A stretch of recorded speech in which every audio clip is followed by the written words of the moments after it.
hukum-hukum takziah. Takziah itu melayat. Melayat ketika tetangga kita meninggal, kawan kita meninggal, saudara kita meninggal, kita dalam bahasa Arab namanya takziah.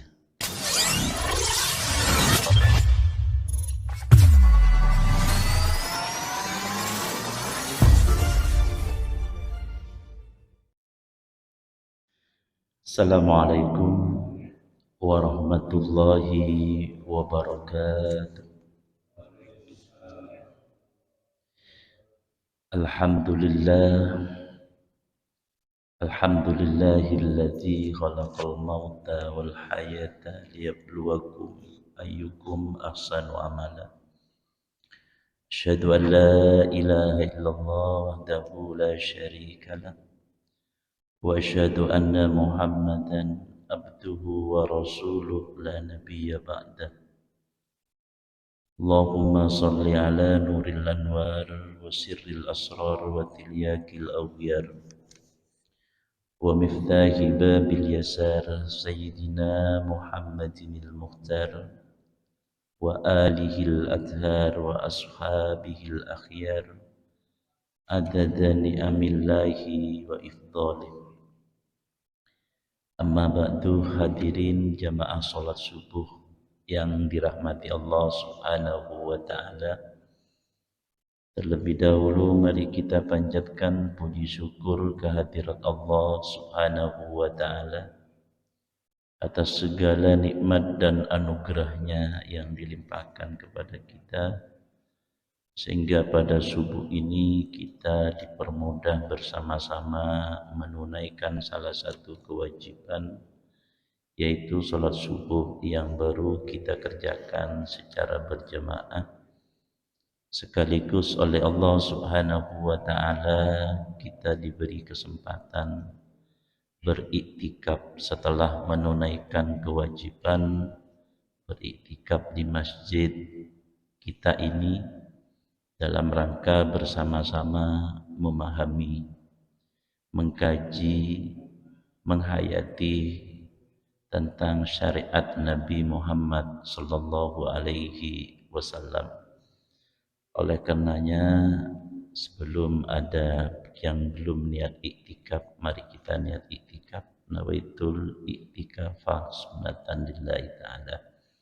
Biar duduk kita, biar kita diam di masjid ini sekaligus ada nilai plus nilai ibadah, yaitu ibadah iktikaf kepada Allah Subhanahu wa ta'ala. Sebelum kajian ini dimulai, mari kita bersama-sama mengirimkan pahalanya Fatihah kepada orang tua kita yang ada yang mendahului kita, karena apapun orang tua kita ini merupakan wujud adanya kita ini disebabkan oleh orang tua. Ila hadrati nabiyina Muhammadin sallallahu alaihi wasallam wa ala alihi wa ashabihi wa dzurriyyatihi wa ahli baitihil kiram wa ikhwanihi minal anbiya wal mursalin wal ulama'il amilin wal malaikatil muqarrabin wa ila abaina wa ummahatina wa ajdatina wa jaddatina wa ikhwanina wa akhawatina wa ammina wa ammatina wa dawil huquqi alaina summa khususan hadal muhadil kitab bi asraril fatihah. A'udzu billahi minasy syaithanir rajim. Bismillahirrahmanirrahim. Alhamdulillahi rabbil alamin arrahmanir rahim maliki yaumiddin. Iyyaka na'budu wa iyyaka nasta'in ihdinas siratal mustaqim. Siratal ladzina an'amta 'alaihim ghairil maghdubi 'alaihim waladdallin. Amin. Hadirin jamaah salat subuh yang dirahmati Allah Subhanahu wa ta'ala. Tema pada kajian pada subuh ini kami ambil dari kitab At-Taqrirat As-Sadidah fil Masail Mufidah, karangan Asy-Syaikh Zainul bin Ibrahim bin Zainul bin Asmit Hadirin yang dirahmati Allah, ahkamut takziah. Saya coba kita bersama-sama memahami hukum-hukum takziah. Takziah itu melayat. Melayat ketika tetangga kita meninggal, kawan kita meninggal, saudara kita meninggal, kita dalam bahasa Arab namanya takziah. Takziah itu melayat. Ta'rifut takziah. Jadi sebelum masuk kepada hukum, sebelum masuk pada tata cara, musannif memberikan definisi terlebih dahulu, karena definisi ini butuh. Apapun yang kita tahu, pasti harus kita mendudukkan permasalahan. Sebelum tahu masalah, kita tak boleh menghakimi, tak boleh kita itu menghukumi. Maka terlebih dahulu mendudukkan masalah, memberikan definisi masalah. Kadang masalahnya satu, kemudian definisinya beda. Akan timbul hukum yang beda. Maka dalam bahasa kita, dalam bahasa dalam bahasa kitab, namanya mahkumnya, mahkum alaihnya kita dudukkan, baru di situ memberikan hukum. Kadang dari definisi ini melahirkan sebuah hukum yang berbeda-beda. Oleh karenanya beliau musannif pengarang kitab At-Taqrirus Syadidah ini memberikan definisi luwatan at-tasabbur wat tasliyah. Yang dinamakan takziah itu adalah memberikan atau mengarahkan kepada sahibul musibah untuk memberikan rasa gembira, namanya tasliyah, yaitu memberikan hiburan. Itu namanya tasliyah atau namanya takziah. Itu secara bahasa. Syar'an, menurut syarak, menurut beliau, al-amru bis-sobri. Takziah itu menurut syaraknya, karena di dalam kitab adatnya itu tetap menampilkan lughah. Lughah itu bahasa. Setelah lughah, adatnya para ulama kemudian memberikan definisi secara syariat. Setelah memberikan definisi secara syariat, ini masuk ke dalam area hukum. Seperti sering kita dengar as-sholatu lughatan ad-du'a. Salat itu secara bahasa, dilihat dari segi bahasanya, adalah doa. Tapi ketika salat itu ditinjau dari syariatnya, atau ditinjau dari sisi istilah dalam syariat, itu adalah aqwalun wa af'alun muftatahatun bit takbir muftatamatun bit taslim. Itu berarti sudah masuk kepada area hukum. Maka ketika kita menemukan dalam Al-Quran, menemukan di dalam hadis, lafaz as-sholah itu tetap dimaknai doa. Maka bahasa lafadznya itu as-sholah, itu bisa diartikan sholawat, bisa diartikan itu sholat. Bukti kalau sholat itu bermakna sholawat, innallaha wa malaikatahu yusholluna. Kalau diartikan menurut lughahnya, yaitu bersolat. Tapi diartikan yusholluna adalah bersolawat. Maka layak ketika dalam fikih solat itu diartikan secara bahasa adalah doa. Memang di dalam solat itu ada kandungan yaitu doa. Maka di dalam ini yang menjadikan acuan atau rujukan yaitu adalah menurut istilah. Istilah fikih itu beda dengan istilah hadis. Istilah fikih itu beda dengan istilah tauhid. Istilah fikih itu beda dengan istilah tasawuf. Itu ada dunianya masing-masing. Tak boleh kita diadukan. Kita bahasa sunnah. Tapi sunnah ketika ada pada fikih itu beda ketika sunnah di dalam hadis. Kalau sunnah di dalam hadis itu meliputi 3: aqwal, af'al, takrirat. Itu sunnah. Kita mengatakan sunnah Rasulullah sallallahu alaihi wasallam. Tapi ketika masuk di dalam pembahasan fikih itu beda sunnah itu. Sunnah dalam fikih ma yusabu ala fi'lihi wa la yu'aqabu ala tarkihi. Itu beda. Begitu juga di dalam istilah-istilah fan yang lain.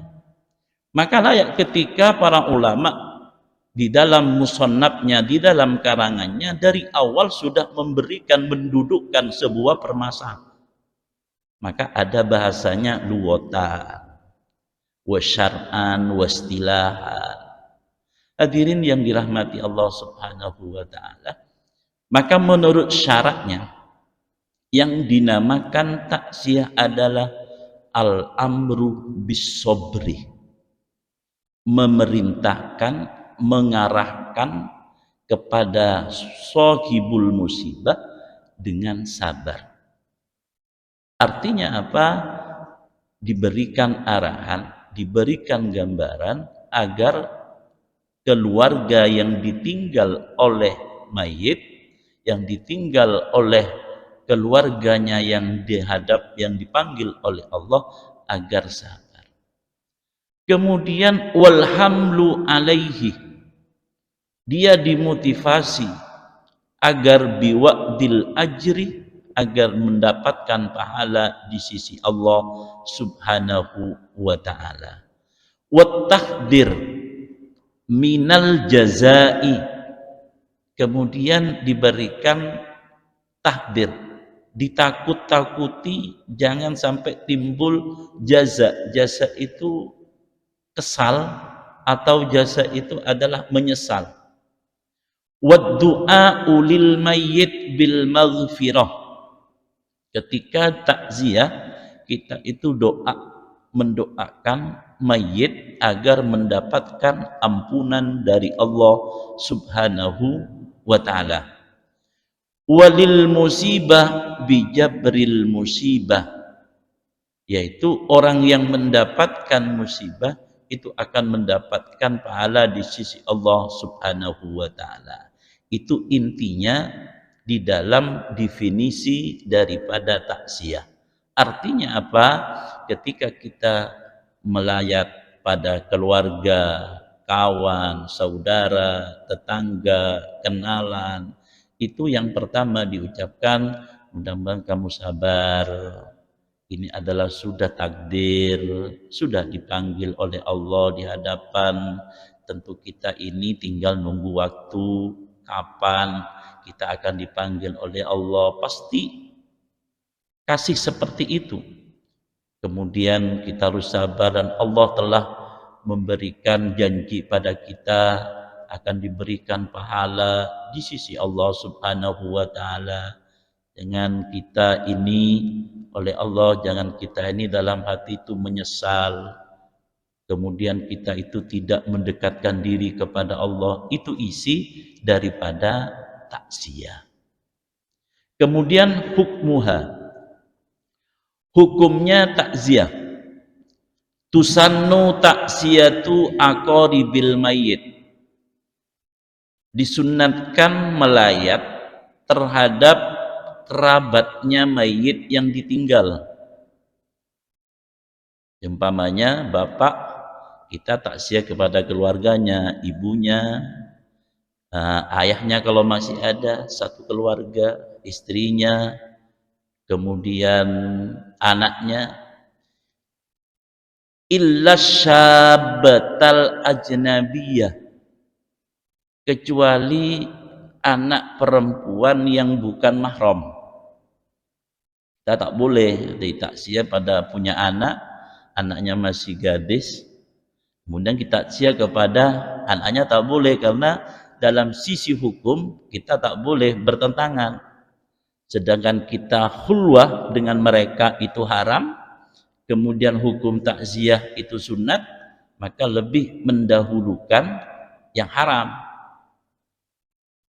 Kalau yang bentuk dari yang ditinggal ala syabbatal ajnabiyah fala yu'azziha, maka tak boleh kita melayat terhadap anak atau keluarga yang masih gadis, illa zaujuha au maharimuha, kecuali yang melayat itu adalah suaminya atau ya suaminya.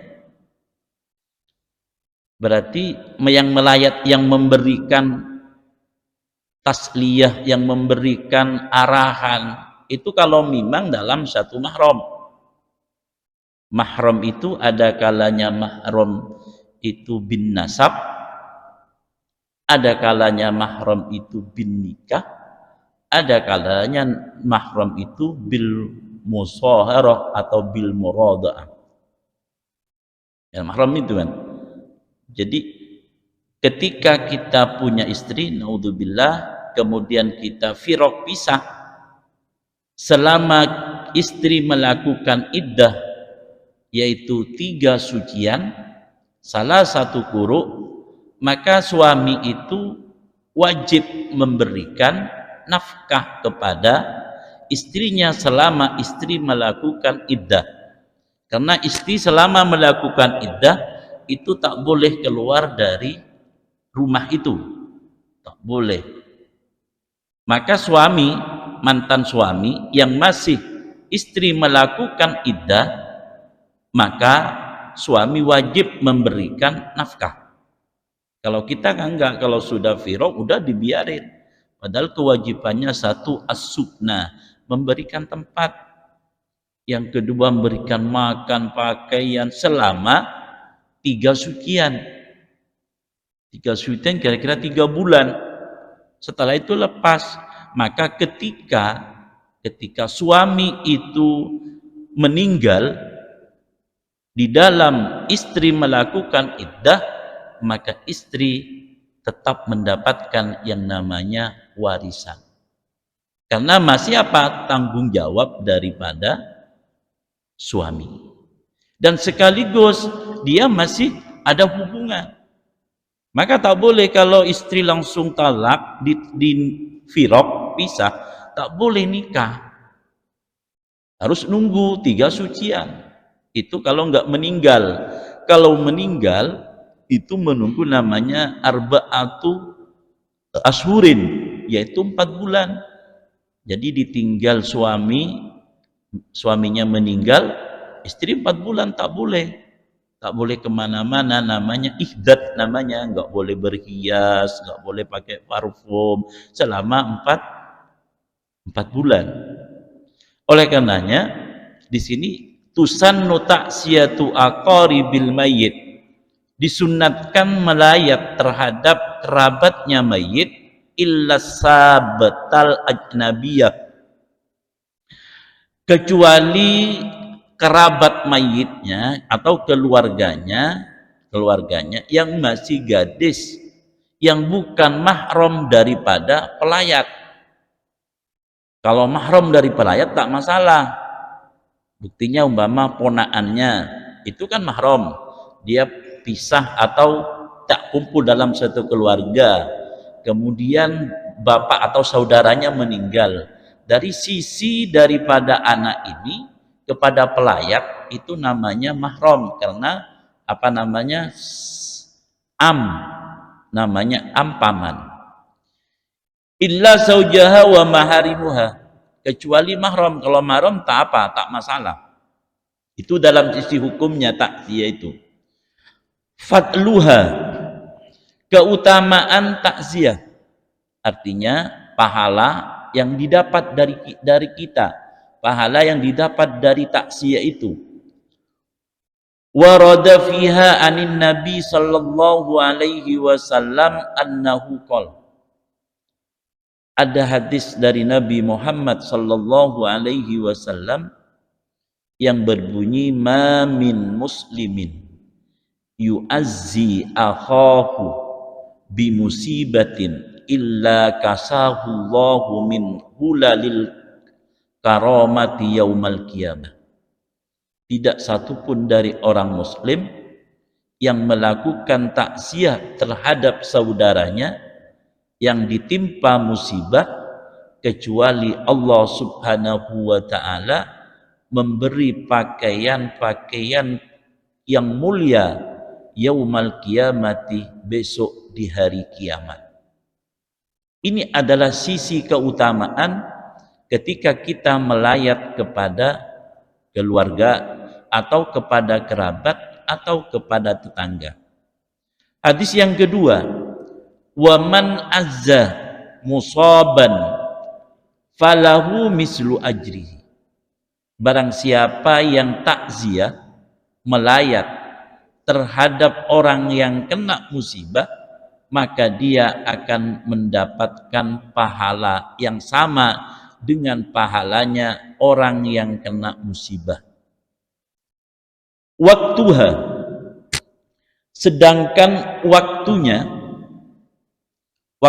takziah itu ada waktunya, mim ba'did dafni ila salasati ayyamin lil hadir.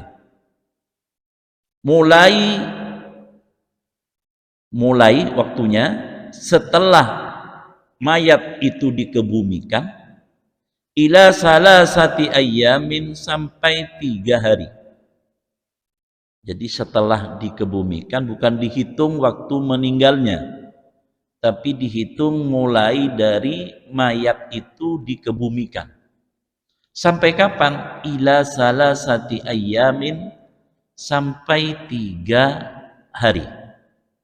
Lil hadir, bagi orang yang ada, tak bepergian. Satu kampung umpama enggak bepergian di waktu itu, maka dihitungnya adalah mulai dikebumikan sampai 3 hari.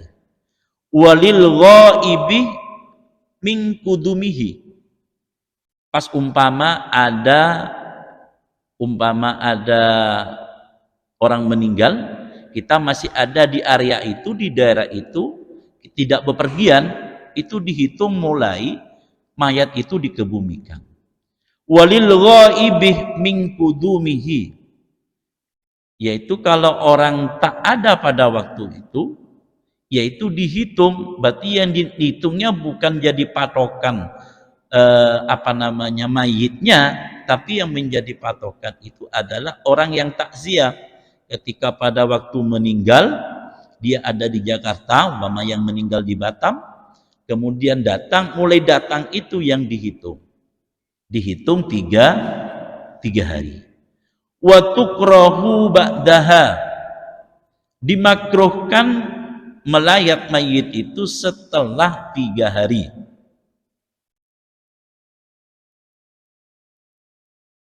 Dah, berarti waktunya 3 hari bagi orang yang tidak bepergian. Kalau orang itu bepergian, dihitung mulai datangnya dia pergian. Umpamanya sekarang yang meninggal tetangganya hari Senin, dia hari Senin pas ada di Jakarta, kemudian hari besoknya Selasanya datang, maka enggak dihitung dari hari Senin, tapi dihitung dari hari Selasa itu 3 hari, berarti selisihnya 1 hari. Sighatut taksiyal muslim bil muslim, sighatnya atau bentuk kalimatnya taksiyahnya orang muslim dengan orang muslim, yaitu a'dhamallahu ajraka wa ghafara limayyitika ma'al musafahati. Kan kita kan hadir di tempat duga, kemudian kita akan Setidaknya sunnah untuk musafahah. Musafah kita akan datang musafahah salaman, kita mengatakan a'damallahu ajraka. Mudah-mudahan Allah memberikan pahala yang besar kepadamu. Itu sambil kita ma'al musafahah ketika kita melayat kepada keluarga mayit yang meninggal. Atau mudah-mudahan dosanya diampuni oleh Allah Subhanahu wa taala. Wa mislu dzalik, dan sesamanya. Itu adalah sigot bentuk untuk memberikan takziah duka cita kepada keluarga mayit. Nah, kemudian hukmul buka, hukum menangis. Yang biasa ketika ditinggal oleh orang yang kita cintai, ditinggal oleh orang yang kita dekat pada kita, setidaknya nilai besyariah, nilai kita, hati kita itu akan mengalami kegoncangan. Maka timbul nangis. Apa hukumnya? Hukmul buka. Jaizun qoblal mauti wa ba'dahu. Hukum menangis adalah boleh sebelum meninggal. Maksudnya ketika sakit parah, kan keluarga kan nangis. Wa ba'dahu, dan telah meninggal, sebelum dan sesudahnya. Qoblal maut wa ba'dahu, boleh buka menangis. Walakin ba'dahu khilaful aula, tetapi hukumnya menangis setelah meninggal, berarti sudah dinyatakan meninggal, sudah enggak ada nafas lagi. Hukumnya khilaful aula, yaitu menyalahi yang lebih utama. Maksud menyalahi yang lebih utama itu adalah tidak sampai kepada tingkatan makruh. Au makruhun, atau setidaknya makruh paling berat. Atau setidaknya makruh paling berat. Maka di awal sudah dijelaskan oleh Kiai Musonib bahwa nangis terhadap mayit baik sebelum meninggal atau setelah meninggal. Maksudnya setelah meninggal kok ditangisin, kok sebelum meninggal, itu maksudnya hampir meninggal gitu maksudnya. Kalau sudah sehat kok nangis, ya tak rasional maksudnya. Ini mau meninggal gitu. Berarti tapi belum dicabut ruhnya. Itu boleh. Kasih hukum nangis. Karena dalam kita, bahasa kita, nangis itu ada kalanya disamakan dengan yang namanya niyahah. Dia itu menjerit-jerit, menyebut kebaikan mayit, itu yang tak boleh. Maka niyahah ini yang tak boleh. Niyahah itu meratap. Bahasa Indonesia adalah meratap. Kalau cuma sekedar menangis, itu hukumnya tak masalah hukumnya. Tapi niyahah, an-nadbi wan nauhi wal jaza, itu yang haram hukumnya. Masuk dalam kategori niyahah, meratap, menyebut kebaikannya mayit, disebut sambil memukul pipinya, itu kayak orang kesurupan, itu yang tak boleh. Tapi kalau cuma sekedar menangis saja, itu tak masalah, hukumnya boleh, karena itu adalah besyariah, maklum, karena akan ditinggal oleh orang yang kita cintai, orang yang dekat dengan kita. Hukmun nadbi wan nauhi wal jazai haramun. Sedangkan hukumnya nadb akan jelaskan nanti. Wan nau wal jaza haramun. Kedua tiga-tiganya itu dalam bahasanya adalah an-niyahah. An-niyahah itu meratapi, kemudian menyebut kebaikan mayit, Ini kalau nggak ada bapak saya, tak ada paman saya, ini bagaimana hidup saya. Itu ngomongnya seperti itu. Karena seolah-olah kesurupan. Ini yang hukumnya haram. Apa nadbu itu? Nadbu wa huwa ta'didu mahasinil mayyit bi'adatin nida, yaitu menyebut kebaikannya mayit dengan sebutan yang pakai nida, pakai memanggil. Pakai memanggil. Pakai manggil itu apa? Bagaimana kita akan hidup, bagaimana kita akan menghadapi permasalahan kalau bapak sudah meninggal. Itu disebutkan bapak itu baik. Itu yang hukumnya nadab semacam ini adalah hukumnya yang haram. Ma'al buka, serta dia menangis. Kalau cuma nangis biasa tanpa menyebut, tanpa memukul, itu tak masalah. Yang kedua, wanau. Nauhu itu raf'us saut bin nadbi. Suaranya dikeraskan menyebut kebaikannya mayit. Wal jaza, jasa itu darbus sadri awil wajhi wa na'wihi, yaitu memukul dadanya, memukul wajahnya, memukul tubuh-tubuh yang lain sambil menyebut kebaikan mayit, kemudian disikat oleh para ulama atau dalam hadis disebut dengan niyahah. Niyahah ini yang hukumnya haram. Kalau cuma menangis itu sah-sah saja, jaisun ba'da qoblal mauti wa ba'dahu. Kenapa? Karena hukum dalam Islam itu cuma 5. Hukum Islam itu 5. 1, wajib. 2, haram. Ketiga, sunnah. 4, makruh. 5, mubah. Jadi kalau tanya hukumnya apa? Pasti 5 jawabannya. Telah wajib, haram, sunnah, makruh, mubah. Kalau haram itu adalah kebalikannya wajib. Kalau makruh itu kebalikannya sunnah. Yang mubah ini para ulama bahkan dalam kitab usul itu dipertentangkan apakah ada hukum mubah itu. Sehingga yang mengatakan tidak ada memberikan argumentasinya. Bukti kalau hukum mubah itu tak ada, ketika orang melakukan hal yang mubah, otomatis orang itu meninggalkan hal yang haram. Contoh umpama kita tidur dalam artian datiahnya kita ini tidur umpamakan malam hari mulai dari jam 10 sampai jam 4. Hukum tidurnya, hukum tanpa diniati apa, itu mubah. Di waktu kita tidur selama jam 10 sampai jam 4 sekaligus kita meninggalkan yang namanya haram. Ya.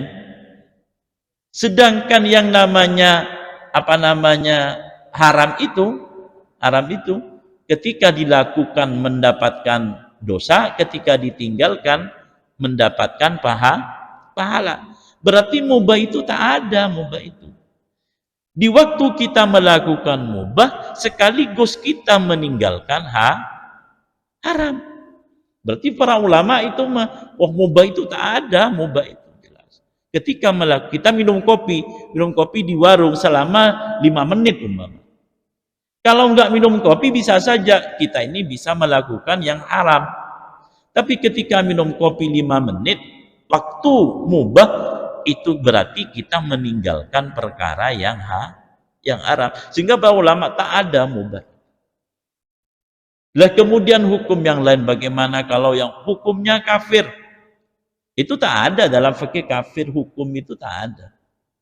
Oh hukumnya bid'ah tak ada. Bid'ah itu sebagai sasaran untuk berijtihad. Maka bid'ah menurut para ulama itu yajri 5 itu. Ada sunnah, ada wajib, ada itu ngikutin. Maka dalam fikih itu hukum itu ada 5. Tak lebih dari yang dari yang 5. Lanjut, wala yu'addabul mayyitu bima yunahu alaihi haitsu lam yatashabbab bi fi'lihi biwasiyatin aw nahwihi. Mayit itu tidak akan disiksa dengan sesuatu yang kita buat meratapi. Meratap itu hukumnya kan haram. Tapi tak ngefek kepada mayit. Yang dosa siapa? Yang dosa pelakunya. Mayit dia ikut, terkecuali haitsu lam yatashabbab bi fi'lihi biwasiyatin aw nahwiha. Kecuali mayit itu memberikan wasiat, kalau saya meninggal ya anak-anakku semua, kamu itu harus menjerit, kamu harus ini, itu beda. Namanya wasiat namanya. Nah, ini yang menyebabkan mereka itu akan disiksa oleh Allah Subhanahu wa taala. Maka tak ngefek ketika ada orang itu meratapi mayit, mayit tidak akan disiksa kalau memang tidak ada pesan terlebih dahulu atau wasiat terlebih dahulu ketika dia meninggal.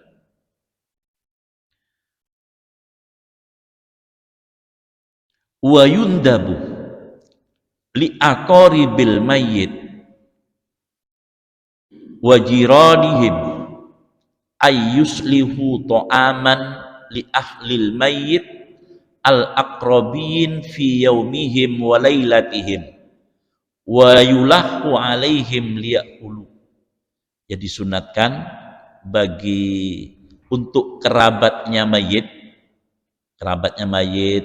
saudara, keluarganya itu diberikan makanan dari tetangga, dari pelayat.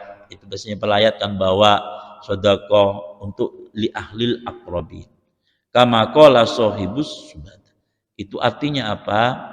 Ketika kita merasakan keluarga kena musibah, keluarganya ada yang meninggal, kita itu lebih awal kita bertaksiah. Karena tetangga punya 3 hak.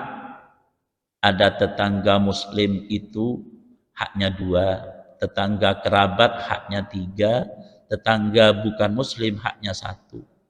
Kalau kita punya tetangga kerabat 1, hak kerabat, 2 hak muslim, 3 hak tetangga. Kita sama-sama muslim, hak tetangga dan hak muslim.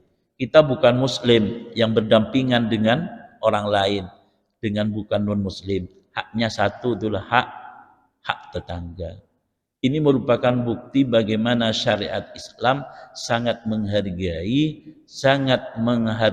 menjunjung tinggi rasa sosial di antara kita hamba-hambanya. Oleh karenanya, bentuk dari ini kesimpulannya bahwa hukum takziah itu adalah sunnah. Kemudian mulai kapan? Mulai dikebumikan sampai 3 hari. Itu bagi orang yang hadir pada waktu itu. Kalau enggak hadir dihitung dari hadirnya, yaitu sampai 3 hari. Itu adalah takziah. Jadi kalau kita mentakziah atau melayat, itu waktunya 3 hari. Lebih dari itu enggak mendapatkan kesunahan daripada takziah. Ini dulu yang bisa kami sampaikan. Udah mungkin ini ya. Mudah-mudahan ada manfaat. Kurang lebihnya mohon maaf. Akhiran, assalamualaikum warahmatullahi wabarakatuh.